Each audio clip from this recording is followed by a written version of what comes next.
Oscar, to get us started, give me two truths and a lie, please. Hi, George. Thank you for having me on. All right, my two truths and a lie are my fiance and I have two cats named Lily and Kaya. The second one is I speak three languages. And the third one being I played on the UF club soccer team and we won the first and only national championship with that team. Oof. All right. These are good. You have two cats with you and your fiance, Lily and Kaya. Were the cats' names, Oscar? Yeah. Speak three languages, and you, national champion at the University of Florida in soccer, the first and only one Yeah, on the club team. on the club team. Awesome. Well, these are great. Well, I bet you speak at least two languages. And you know what? I bet I bet the first one's a lie that you don't have two cats. You got me. So we Ah, do. We have one cat, and her name is Kaya, okay. but no second cat. Maybe maybe the future. It sounds like you love cats named Lily. So, Yeah, if my fiance will have her way, I'm sure we will have a second cat. okay, got it. Do you feel like one cat's enough? Uh, I'm definitely a dog person, Huh, but the cat has grown on me. I came into the relationship and she already had the cat, so that's how that developed. got it. Yeah, so the cat is the incumbent. Tough to unseat the incumbent.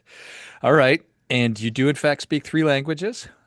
I do. I was born and raised in Norway, so Norway is my native language, and then English. Everyone in Europe, I would say, starts learning English or around the world at this point. And then I also spent a few years in Germany when I grew up, so I speak broken German at this point, but I count it. All right. Yep, we will give you credit for that. And congratulations on the national championship on the club team. Thank you. Yeah, that was a good time. Yeah, for sure. That is awesome. What kind of dog would you get if you can get a dog? Oh, great question. My fiance, she is allergic technically, but her family's grown up with poodles. So Eh. some type of poodle or doodle. She's pushing the poodle agenda, but I'm pushing the doodle something. So we'll see. Well, it sounds like you're on the right track anyway. It's not no dog or dog. Yeah. It's at least Yes. That may have been a breaking point in our relationship if I told her no dog. So right. Yeah, totally get it. yeah. Okay, excellent. Well, what is top of mind for you right now, Oscar? Well, a lot. I mean, personally and professionally, there's a lot going on. I mean, I'm sure you've seen all the news about the big, beautiful bill out there Mm. that's passed through Congress and now in the Senate.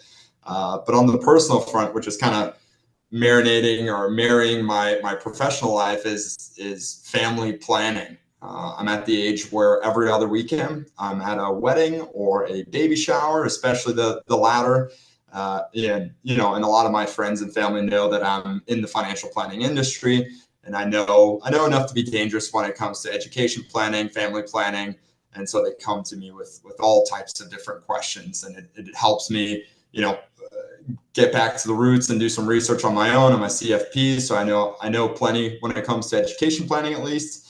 But familiarizing myself again with all those topics is kind of what I've been doing lately, at least.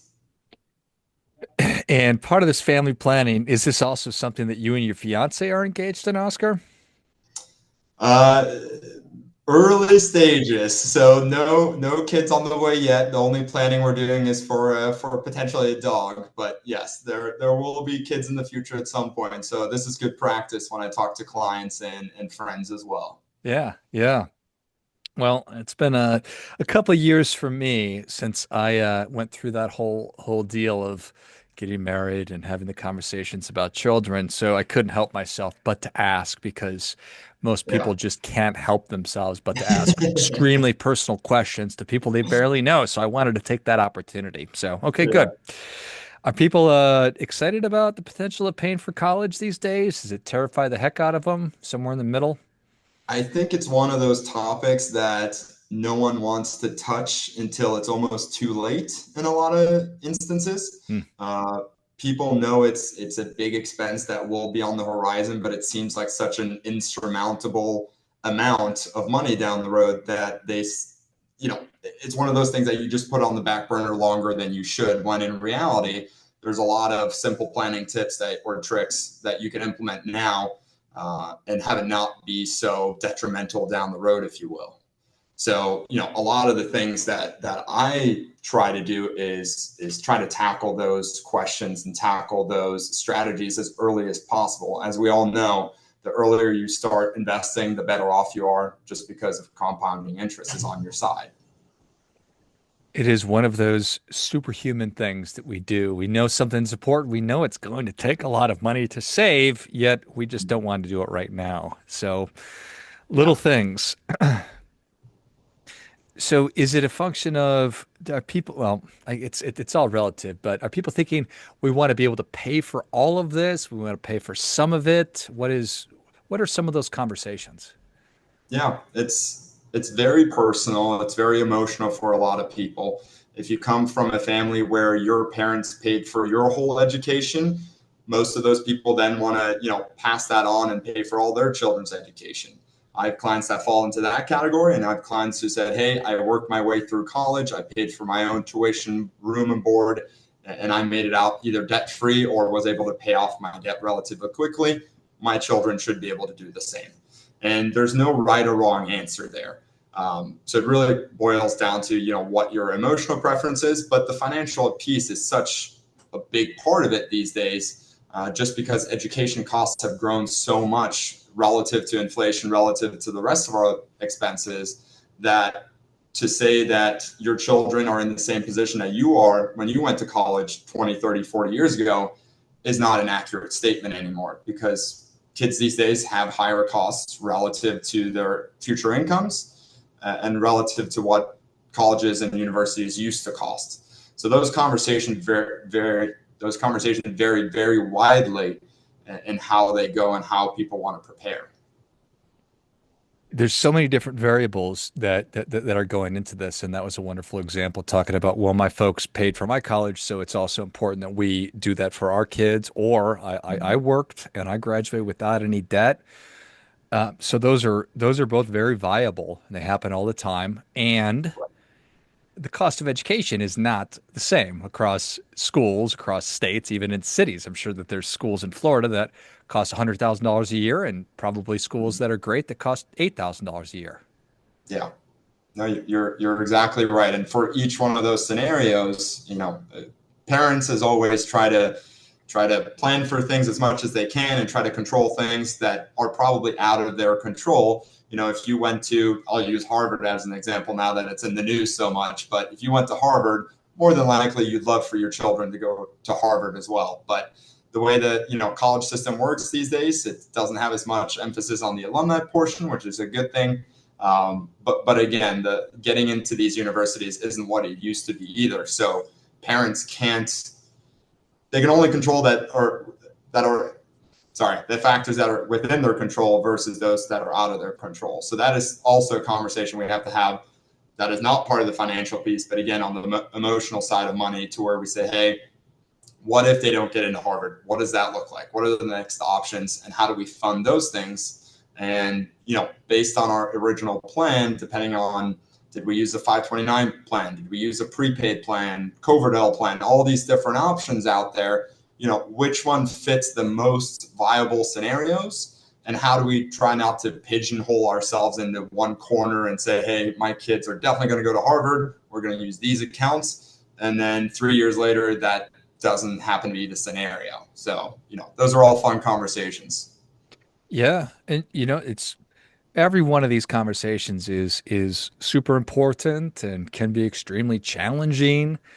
Yeah. But the key thing is that you're having them and you're thinking about it. And that's so many different variables, which would cause me to really shut down, say, you know what, I'm just going to punt on this.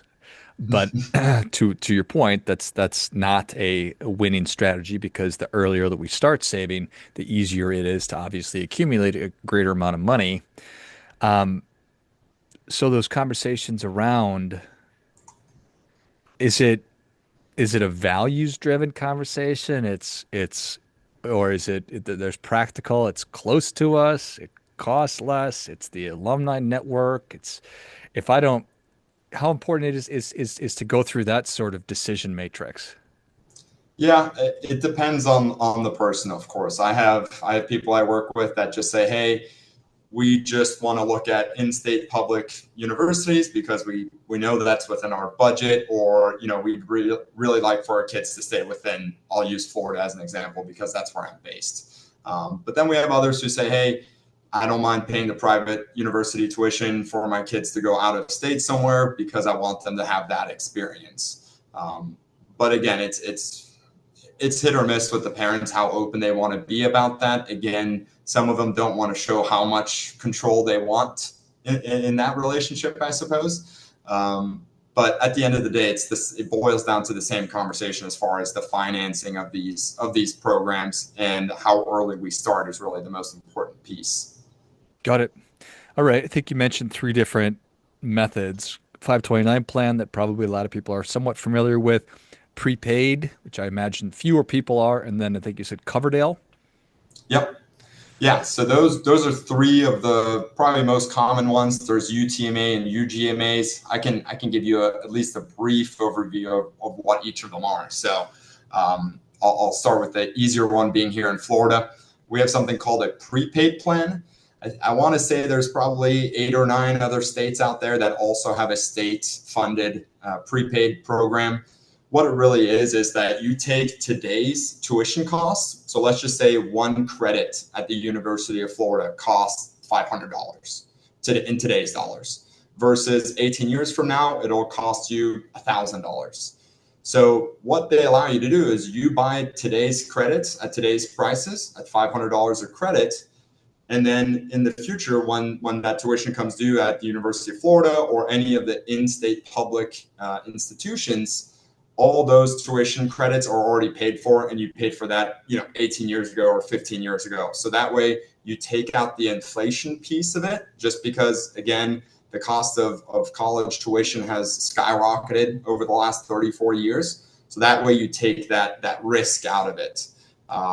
It also allows you to with certain plans to allow you to pay for room and board.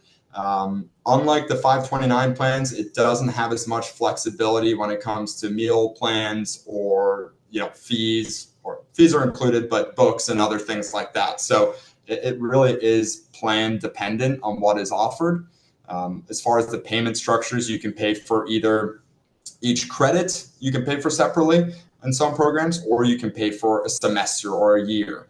So there are flexible ways to buy those credits, if you will. You can buy 1 year, 2 years, 3 years, 4 years, and you can add on that room and board in certain programs as well. But really what the benefits are, you're locking in today's prices without, by taking out the inflation. Well, that's certainly You pretty know, slick. What happens yeah. if my kids are don't end up going to school in Florida? That is the biggest caveat. So what happens in that case is that the prepaid in Florida, for example, let's just say they look at all the credits, what the one credit costs across every public university in Florida. So say 100 universities, University of Florida may have more expensive credits at $400 or $500 a credit, but then you go to a community college down the road and theirs only costs $250. What they do is they take the average of all those prices, and then once you go to an out-of-state school, they see, okay, credits out of state now cost $1,000, but you only have an average of $300 per credit based in Florida.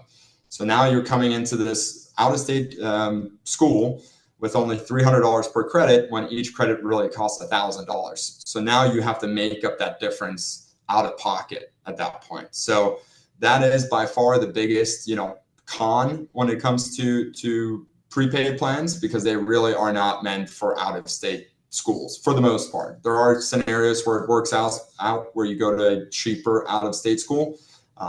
But you really should be confident that your children will go to that, an in-state school if you're going to purchase that plan. Got it. That seems like a really good idea, and it'd be interesting if every state went along with that. And who Yeah, knows? I know they've added it to 1 or 2 states, but it's one of those things that it doesn't offer enough flexibility to a lot of people. And now that more and more kids are going out of state, It's hard to predict what your kid will do in 18 or 15 years whenever they're ready to ship off. So, Yeah. but with that, that kind of transitions us into the other major plan, which is the 529 savings account. What is 529 savings account is? It is an investment account that is really only meant for educational purposes. So you are putting in after-tax dollars. So you have money in the bank and you put it into this 529 savings account.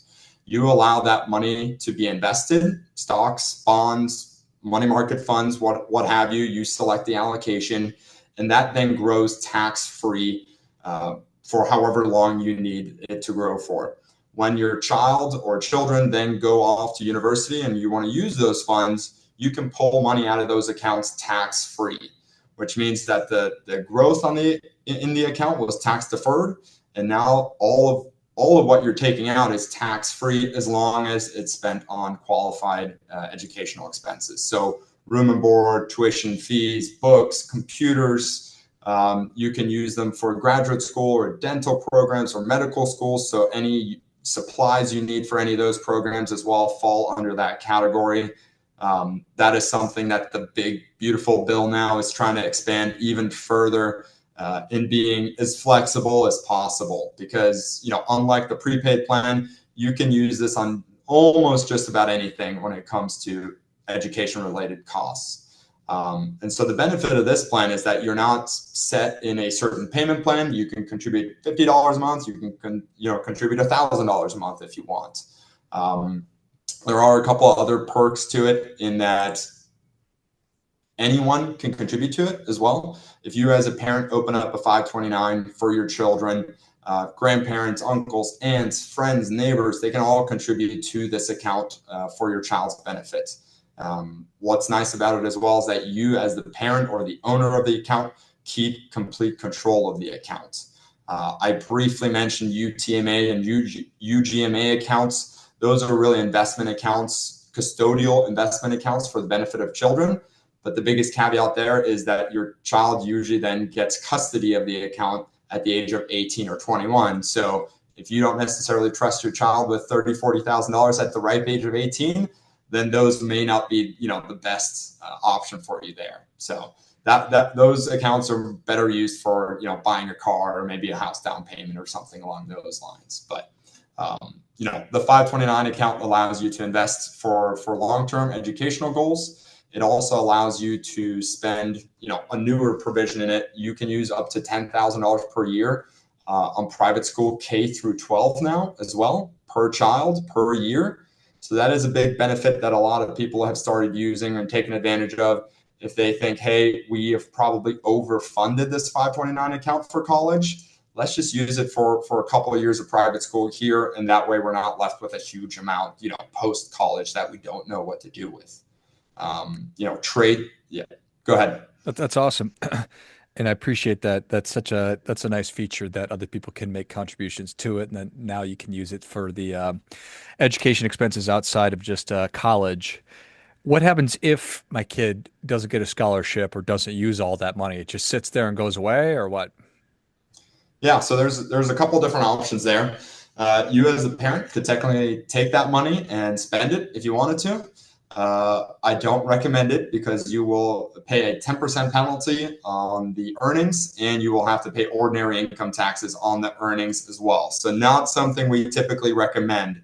However, since the Secure Act 2.0 passed a couple of years ago, they've opened up a nice new alternative to what you can do with those funds. What they allow you to do now is you can convert those leftover funds into a Roth IRA in the name of the beneficiary. So I'll just make up an example. I'm the father of Jimmy, and Jimmy has now gone through college, but he still has $30,000 left in this 529 account, and we don't know what to do with it. The one alternative would be, hey, you can change beneficiaries to a sibling. That's always an option as well. If Jimmy had a younger sister that wanted to go to college, we could switch the money over to her. Or in the other scenario where he doesn't have a sister and she doesn't need the money, we can now start converting that $30,000 into a Roth IRA for his benefit. There are some caveats there or some requirements. The account will have to be open for 15 years. my son would have to have earned income of at least whatever I'm converting. So the yearly limit right now is $7,000 for anyone under 50. So as long as Jamie's earned $7,000, we can convert $7,000 that year into the account. There is a lifetime maximum right now at $35,000 as well. That's why I chose 30,000 because that would go into there just fine. But anything above $30,000, $35,000 right now, you would either want to switch to another beneficiary, or if there's no other options out there, then you could take the money out and yourself, but you'd pay those penalties and the taxes on it. Got it. Awesome. Just from a kind of take a step back, do you, I think a lot of people want to help their kids and Mm-hmm. they go about opening these kinds of accounts when they're not saving for their own retirement. What are your thoughts on that? I think that is a wonderful question, and you kind of took my difference tip a little early here almost, but no, I'll come up with something else. But what I put down was put yourself first. And this is going to be very hard for most parents, and I'm sure I'll be able to relate to it down the road as well. But exactly to your point, most parents put their kids first, and it's natural for us to do so. But in this case, a lot of people look at their children's education as the number one priority when there are a lot of steps that they themselves should be taking first before they start barging into the education planning universe, if you will. So if we look at parents that are planning for college but also have high interest debt or don't have an emergency fund or not maxing out the match at their 401k that their employer is providing, those are all things, for example, that I would put way ahead of education planning when it comes to prioritizing their financial plan. We always say you can take out loans for college, but you can't take out loans for retirement. So it's hard for people to come to that realization, but there are certainly some very essential steps that they need to take first before they start, contributing to a 529 plan. What's nice about the 529 account, like I said, even if you can't afford it right now, maybe a grandparent or an uncle or aunt wants to gift $50 or $100 for a birthday or Christmas, whatever it might be. Instead of that extra toy, say, hey, we have this account. It's an option. You can write a check directly to the 529 plan, and that way they know where it's going. They know it's going to be spent for a good purpose down the road. So, that is a way to kind of get around that issue. Well, I think that that's awesome for sure. And a great way to think about it that you can take loans out for college, but you can't take them out for retirement. And fundamentally, if you don't have a retirement plan, then your kids are going to be your retirement plan. And I don't think that anybody wants that necessarily. So, Exactly. That's exactly how we put it to our clients as well. And that's when you see a little shock factor on their face at that point. yeah. Yeah, exactly.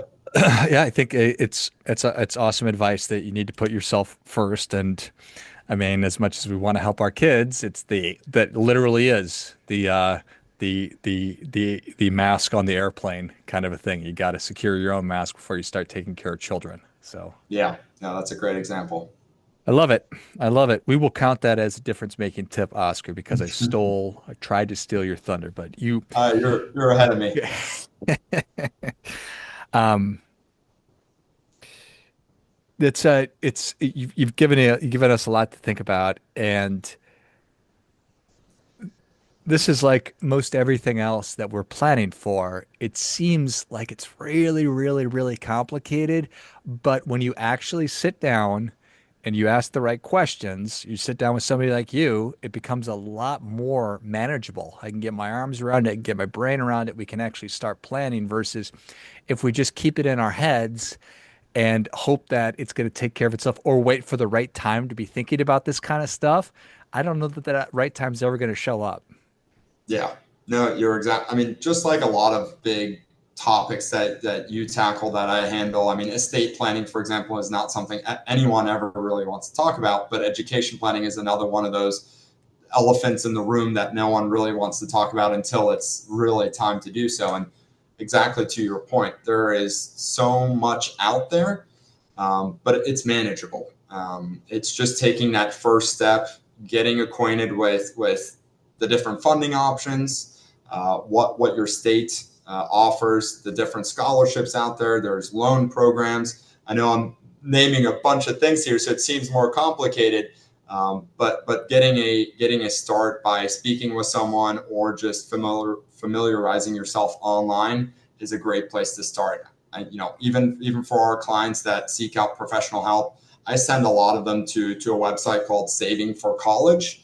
They have a great calculator on there. You can look at in-state tuition, out-of-state tuition, private tuition, those things. It explains what a 529 plan is, what a prepaid plan is. So that is a great place for young parents to start to look, or people that are, considering having kids in the future as well. Excellent. Love it. Well, Oscar, thank you so much for coming on. Where can people learn more about you? How can people engage with you? Yeah, so I work at Provise Management Group. We are a financial planning and wealth management firm located in Tampa and Clearwater, Florida. However, we work with people all across the country. I think we're in 38 states these days. Work with families, individuals, businesses from all walks of life. So if they want to reach out to us, they can find us on www.provise.com. And my email should be on our website, so they can reach out to me directly. We do lots of free complimentary consultations. So there's no sale of a financial plan or our services. We're happy to help people. And if it decides to be a good match, then great. But if not, we're happy to help. Excellent.